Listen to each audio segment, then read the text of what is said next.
ഒരു മുസ്ലിം നാമധാരിയായ പെൺകുട്ടി നൃത്തം ചെയ്യുമ്പോൾ അവരുടെ വസ്ത്രധാരണത്തിൽ ഒരു മാറ്റം വരുമ്പോൾ, നിർദ്ദിഷ്ടമായിട്ടുള്ള വസ്ത്രധാരണം ഇല്ലെങ്കിൽ നിനക്ക് നരകത്തിൽ പോകേണ്ടി വരും എന്ന് പറഞ്ഞ് ഭീഷണിപ്പെടുത്തുന്ന, അല്ലെങ്കിൽ അതിനെ നരകത്തിൽ പോകാന്ന് മരിച്ചതിന് ശേഷമുള്ള കാര്യം. അതെ, അത് കാരണം ഭീഷണിപ്പെടുത്തുന്ന ആൾക്ക് സ്വർഗത്തിൽ പോകണ്ടേ എന്ന് പറഞ്ഞാൽ ഇതൊക്കെ സ്വാഭാവികമായിട്ടും ഒരു നിർബന്ധമാണല്ലോ, ഭീഷണിയാണല്ലോ. അല്ല, നിർബന്ധം എന്ന് പറയുന്നത് നിർബന്ധിക്കാൻ എന്തെങ്കിലും അധികാരം ഉണ്ടെങ്കിലല്ലേ.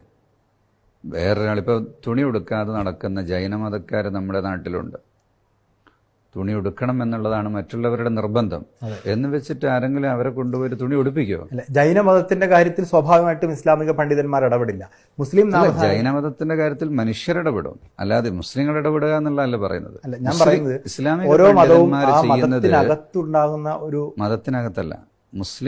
മുസ്ലിം പണ്ഡിതന്മാർ ചെയ്യുന്നത് മതത്തിന്റെ നിയമം എന്താണ് എന്ന് പറഞ്ഞു കൊടുക്കുകയാണ്. അത് അവരുടെ ബാധ്യതയാണ്.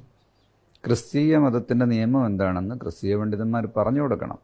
അത് ഹിന്ദു മതത്തിന് അങ്ങനെ ഒരു നിയമങ്ങളുണ്ടെങ്കിൽ അത് അവരും അത് പറഞ്ഞു കൊടുക്കേണ്ടതാണ്. അപ്പോഴല്ലേ മനുഷ്യർ മതമനുസരിച്ച് ജീവിച്ചു കൊടുക്കാം. പക്ഷെ അത് സ്വാഭാവികമായിട്ടും നിങ്ങൾ അത് അനുശാസിച്ചു കൊള്ളണം.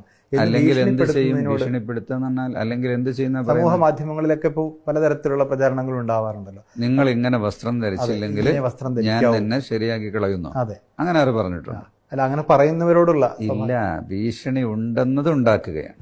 നമ്മൾ പലപ്പോഴും ഇല്ലാത്ത കാര്യങ്ങളെ പെരുപ്പിച്ചുണ്ടാക്കുകയാണ് ചെയ്യുന്നത്. മതനിയമങ്ങൾ ഓരോ മതത്തിന്റെ ആളുകളും പറയണമല്ലോ.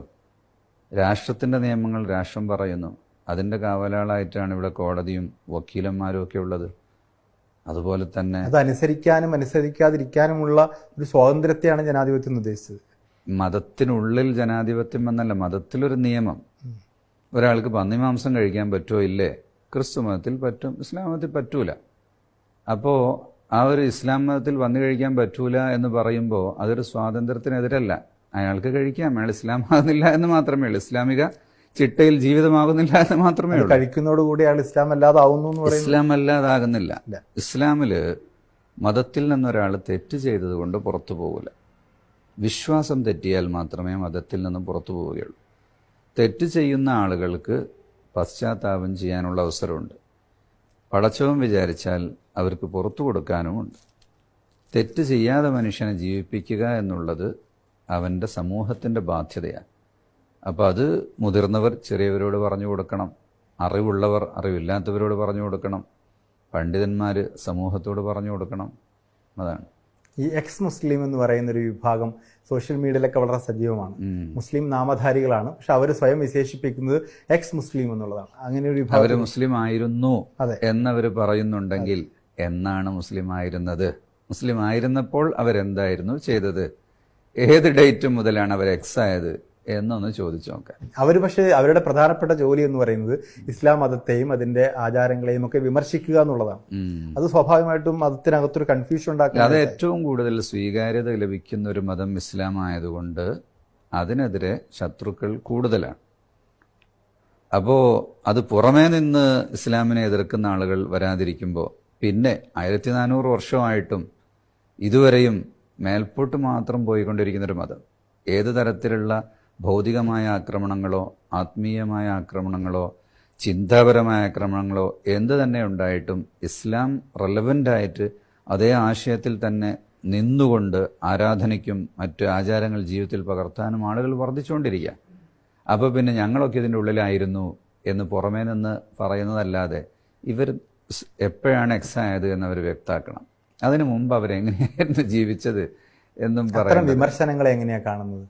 മതവിമർശനങ്ങളെ അത് സ്വാഭാവികമാണെന്നാണ് കാണുന്നത്. ഇസ്ലാം തുടങ്ങുമ്പോഴേ വിമർശനങ്ങളുണ്ട്. അപ്പോൾ വിമർശനങ്ങളുള്ളത് തന്നെ ഇതൊരു സ്വീകാര്യയോഗ്യമായ മതമാണ് എന്നതിൻ്റെ തെളിവാണത്. അതിന് ഭീഷണിയുടെ ആവശ്യമില്ല. അതിന് ക്വാളിറ്റി ഉള്ളതിനാണ് ഡ്യൂപ്ലിക്കേറ്റ് ഉണ്ടാവുക. ഇത് ഡ്യൂപ്ലിക്കേറ്റ് ആണ്. ഈ മതവിമർശനങ്ങളെ അങ്ങനെ ഡ്യൂപ്ലിക്കേറ്റ് ആയിട്ടാണ് കാണുന്നത്. മതവിമർശനങ്ങൾ എന്ന് പറയുന്നത് കൂലിത്തൊഴിലാളികളായിട്ട് ഞാൻ കാണുന്നു. ആരായിരിക്കും അവരെ കൂലി കൊടുത്ത് വളർത്തുന്നത്? ഭേദം അങ്ങനെ അന്വേഷണം നടത്തിയിട്ടില്ല. ഇത് വർദ്ധിച്ചു വരുമ്പോൾ അന്വേഷണം നടത്തുക എന്ന് പറയുന്നത് ഒരു വൃഥ സമയം ചെലവഴിക്കല. നമ്മളെ സമയം അതിനുള്ളതല്ല. നമുക്കിവിടെ മതം പറയാനും അത് സ്വീകരിക്കാനും ഇഷ്ടം പോലെ ആളുകളുള്ളപ്പോൾ പിന്നെ എല്ലാവരെയും നീ ഉദ്ദേശിക്കുന്ന ആശയത്തിലേക്ക് കൊണ്ടുവരാൻ വേണ്ടി നീ ശ്രമിക്കരുത്. അതിൻ്റെ ആവശ്യമില്ല. സന്മാർഗം എന്ന് പറയുന്നത് ദൈവസിദ്ധമാണ്. അത് അവനുദ്ദേശിച്ചവർക്ക് അത് ലഭിക്കുകയുള്ളൂ. ഭൂമിയിൽ ഒരുപാട് ആളുകൾ പല ആശയക്കാരും ഉണ്ടാകും. അവരെ ഒരു മതമായി കണ്ടാൽ മതി. ഈ മതം പ്രചരിപ്പിക്കാനും മതത്തിൽ പിന്നെ വിമർശനങ്ങൾ മതത്തെക്കുറിച്ച് കൂടുതൽ പഠിക്കാനുള്ളൊരു ചാൻസും കൂടിയാണ്. ഈ മതം ഇസ്ലാമിലുള്ള ഓരോ കാര്യങ്ങളെക്കുറിച്ചും ആരെങ്കിലും വിമർശിക്കുമ്പോഴാണ് ആളുകൾ ഇസ്ലാമിനെ കുറിച്ച് കൂടുതൽ അടുക്കുന്നതും പഠിക്കുന്നതും. അതിനുള്ളൊരു യഥാർത്ഥത്തിലൊരു ഓപ്പർച്യൂണിറ്റി ആയിട്ട് മാത്രമാണ് അതിനെ മനസ്സിലാക്കേണ്ടത്. ഈ മതവിമർശനം നടത്തുന്നവർ പറയുന്നത് സ്വാഭാവികമായിട്ടും അവർക്കെതിരെ വലിയ അസഹിഷ്ണുതയുണ്ട്. അവർക്ക് അങ്ങനെ പറഞ്ഞാലേ അവർക്ക് എവിടെയെങ്കിലും വില കിട്ടുകയുള്ളൂ എന്നതുകൊണ്ട് ആരാണ് അവരെ തെരഞ്ഞു പോകുന്നത്? ആരും നോക്കാതിരിക്കുമ്പോൾ കുട്ടികൾ ചിലപ്പോൾ കുപ്പി തച്ചുടക്കും. അതവർക്ക് പ്രസിദ്ധിയില്ലെങ്കിൽ കുപ്രസിദ്ധി നേടുക എന്നുള്ള ആഗ്രഹത്തിൽ നിന്ന് വരുന്നതാണ്. നമ്മളതിനെ അങ്ങനത്തെ ഒരു വിഷയത്തെ മൈൻഡ് ചെയ്യുന്നില്ല എന്നുള്ളതാണ്. അതൊരു മതനിന്ദയായിട്ട് കണക്കാക്കുന്നുണ്ടോ? നിന്ദയുടെ സ്വഭാവത്തിലുള്ള സംസാരങ്ങൾ ഉണ്ടായാൽ അത് നിന്ദയായിട്ട് കാണണം. അങ്ങനെ ശ്രദ്ധയിൽപ്പെട്ടിട്ടുണ്ടോ ഈ മതവിമർശകരുടെ ഭാഗത്തുനിന്ന്? നമ്മളെ സംബന്ധിച്ചിടത്തോളം പുറമേ നിന്ന് ആരെങ്കിലും വിമർശനം നടത്തിയാലും അത് ആളുകൾ കൂടുതൽ മതത്തെ പഠിക്കാനുള്ള അവസരമായിട്ട് മാത്രമേ കാണുന്നുള്ളൂ. ലോകത്തെവിടെ ഇസ്ലാമിന് ശക്തമായ വിമർശനം വന്നിട്ടുണ്ടോ അവിടേക്ക് ഇസ്ലാം അതിശക്തമായി വർദ്ധിച്ചതായിട്ടാണ് അനുഭവം.